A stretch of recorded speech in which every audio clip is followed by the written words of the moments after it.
Hi everyone, this is my review on Patricia Wants to Cuddle. I read this a couple months ago, and as I was reading, I would just check back in every few chapters or so to kind of tell you my thoughts, tell you what was going on in the book, that kind of thing. Kind of the style a la Carrie Can Read.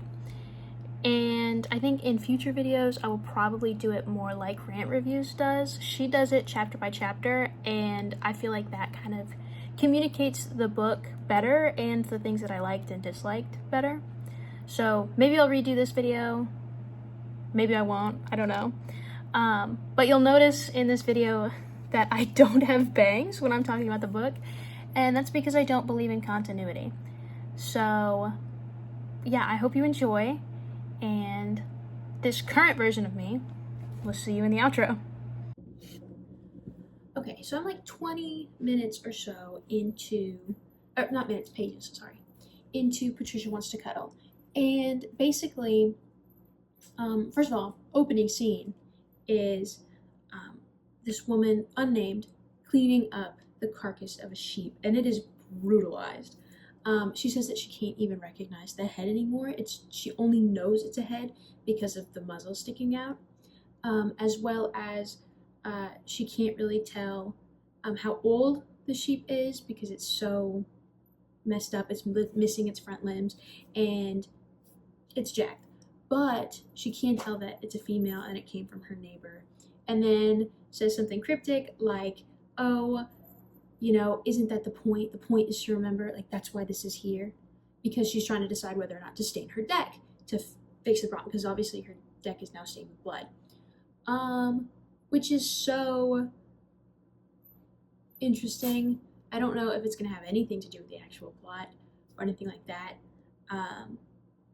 But based on what I know about this book so far, I'm assuming Patricia did it. Because I know that the reality TV stars that are now being introduced, the two main ones right now in the next chapter are Amanda and Renee. And Renee is very closed off. And she kind of has some, like, not girls opinions. But she's calling herself on it. Like, she's talking about these women that are on the plane with her, you know, blonde, perfect tits, base lol stuff. And saying, like, yeah, also, me too, though. Like, I've read more books than them, but that doesn't make me smarter. Like, I chose to come on the show too, because it's about our dating reality show that's going to this town that has a bunch of sheep farmers, and that's like the season finale. They're down to the final 4, and I don't know. I know very little about it, except for that Patricia, the main character, or at least the book that the title of the book is named after her, is stalking these 4 people in this reality show, and she just wants love as well. So I will update you when I have more updates. I don't super like the writing style. It feels conversational, and like Renee is talking, and it's not in first person, so it feels like Renee is having a conversation with you, but Renee isn't narrating. You know, so it's just kind of a weird word choice that's happening a lot. But who knows? Maybe I'll be into it. Okay. I'll see you soon. Okay. So I am halfway through with Patricia Wants to Cuddle. And I'm in part 2, and I'm very, very underwhelmed. Because, I don't know. So in the blurb, it says that Patricia is stalking them. She's making moves. She just wants to be loved, all that stuff. But, like, we still haven't even met Patricia. And we're halfway through the book, right? And the book is only like 300 pages. So if it takes 150 pages to get to the namesake of the book, like, I have a problem with that. You know, like, we don't have to be crazy, but I would like to know a little more. So basically, the way this book is set up is you have blog entries from people that watch the dating show, and they are kind of the driving force for any of the lore about Otter's Island, which is the island they're filming on. And that's where we have all of the information about, oh, you know, a bunch of hikers went missing. Oh, they're all women that have gone missing. Oh, this is a lesbian island, or whatever like that. And then we've seen Patricia twice. Once while they were driving, when they first got to the island and they were driving. Oh, well, I guess 3 times, because Vanessa saw Patricia from the boat, but immediately brushed it off as like, oh, there's nothing there. Then Amanda sees Patricia in the woods after taking a bunch of sunrise pictures the same day that they got there. And then on the drive to the place that they're staying, the hotel, Mike, who's one of the producers and the camera guy, he sees Patricia on the road, and he's the only one who like genuinely freaks out about it, because I think that he saw Patricia the clearest, because he describes her as a tall man, naked, hairy, and in Amanda's photos she's just a blur. And there's no POV from Patricia, so I don't know how much stalking is happening except for the fact that we know that she's around.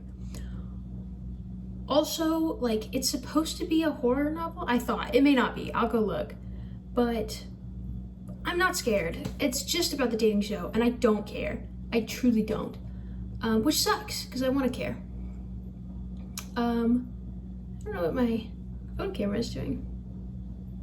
But anyways, I don't care about the dating show. I don't care about the drama between the women. They're all being sexist bitches. Like, they all suck. Lila May is a Christian zealot who talks poorly about every other person on the show because they're not religious. And she uses her religion as a shield to prevent herself from any scrutiny. So she will say something that's deeply misogynistic and be like, but it's okay because I love Jesus, right? Like, but then also have like outrage whenever anyone attacks her religion, and any attack on her religion is just, hey, like, religion doesn't play a part in this. We don't need to talk about this right now. And she's like, the Lord will come for you, which, okay, I personally am not religious. And see Calliope in the back. I don't mind people that are religious. Like, I don't care, live your life. I believe in treat others how you want to be treated, and if that means that you need a God to tell you not to be a dick, live your truth.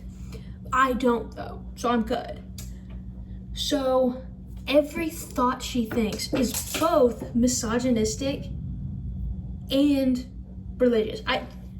Which you may have to read the book to understand what I mean by that, because it'll be like, the only way for me to succeed is by walking in the Lord's light and showing all of these whores that I am pure woman. So that's all happening. And Renee is told, I believe she's technically the main character, but there's a lot of character POV changes. Like too many, honestly. Like, pick a couple. Or just tell the whole thing in third person omniscient. You know what I mean. Like, tell the story in third person. You don't need to do character POVs, especially when, like, I don't think it's adding anything. Like, it's just talk. And so there's Vanessa, who is supposed to be like the evil, the villainess of the season. There's Amanda, who's supposed to be the ditz. Lila May is the crazy Christian zealot, and then Renee is the black woman, which is problematic in its own right, and they acknowledge it several times. But all 4 women have deeply misogynistic thoughts. And like, don't even pretend like that's not what it is, which is fine.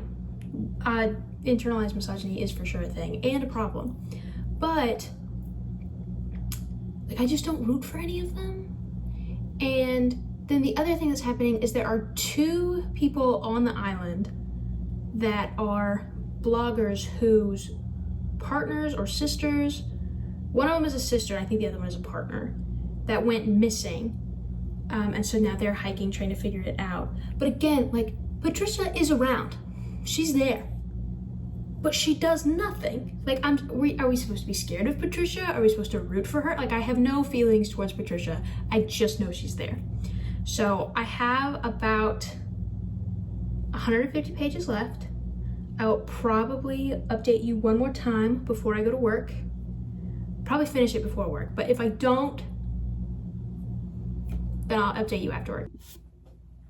A new bombshell has entered the villa. Patricia has made an arrival. She has made her appearance. And she is stinky and looks like a monkey and has boobs. You know, like whenever a Pixar movie will have like a male character and a female character, and even though the female character is like a fish, they get like a great rack. Apparently Patricia, great rack. She doesn't speak, but she kidnapped Amanda, the ditzy one. Oh, and then everyone's like, obviously she ran away so that way she'll come back and be so terrified. And then Jeremy, the guy, will comfort her, and that's how she's gonna win. And it's like, no, how did none of them hear her screaming? They're described as being 10 feet from one another in a circle. How did no one hear her screaming? That doesn't make any sense.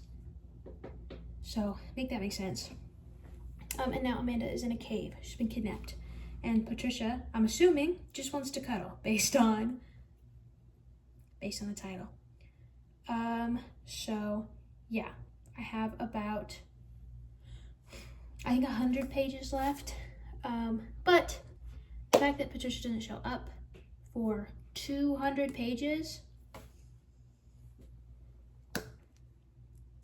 I'm thinking this is gonna be like a 3-star. Like, I'm gonna finish it because I want to know what happens, but I'm not jazzed about it. Like, I'm not like, tell me. I just like, tell me. You know what I mean?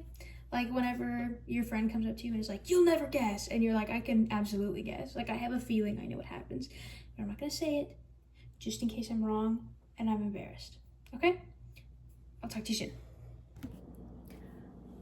Okay, consider me officially team Patricia wants to cuddle.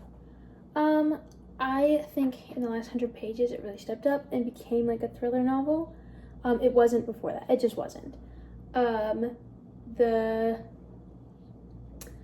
So Patricia pulls up, kidnaps Amanda, and then Amanda tries to get away. Patricia's feelings are hurt, and she kills Amanda. Rest in peace, Amanda. They realize that Amanda is missing, and so they call Dex, who is the host of the show, and he tries to come up the mountain, and he ends up crashing his car because he's drunk, and he dies. Then Mike, the cameraman, and the producer,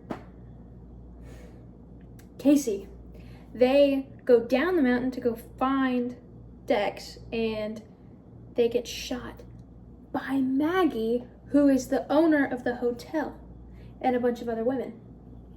And they're like, shit. Okay, so Mike gets shot, and then they drown Casey. Super bummer. I can't tell if she likes this or if she hates it. She's like looking out the window. I don't know. So, then we find out that, first of all, Jeremy doesn't like any of the women. Dude, what? Well, whatever. So, Vanessa and Lila Mae.